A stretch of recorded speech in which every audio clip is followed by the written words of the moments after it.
They'd raised $500 million.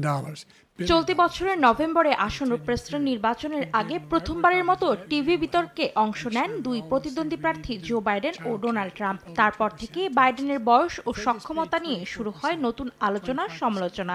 দর্শক ও বিশ্লেষকদের মতে বিতর্কে সবচেয়ে দুর্বল অবস্থায় ছিলেন বর্তমান এই প্রেসিডেন্ট। বিতর্কের সময় বাইডেনের মুখে কথা আটকে যাওয়া ও এলোমেলো বক্তব্যে তার আগামী 4 বছর দায়িত্ব পালন নিয়ে শঙ্কায় ভোটাররা। তাই আগামী প্রেসিডেন্ট হিসেবে বড় প্রশ্নের সম্মুখীন বাইডেন। তবে সবকিছুকে এক প্রকার বুড়ো আঙুল দেখাচ্ছেন 81 বছর বয়সী এই মার্কিন প্রেসিডেন্ট। নির্বাচনের দৌড়ে ট্রাম্পকে সহজেই হারাতে পারবেন বলে বিশ্বাস করেন তিনি।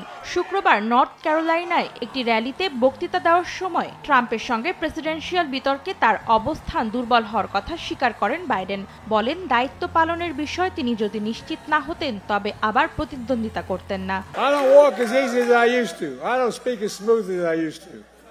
I don't debate as well as I used to. But I know what I do know. I know how to tell the truth. And Roy's right, we win here, we win the election. এখন জন্ম সনদ দিয়ে খোলো বিকাশ student account. নিজের বিকাশ নিজে কর।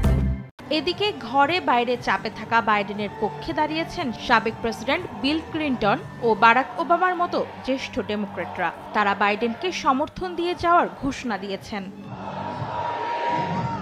অন্তরা সিং, সময় সংবাদ।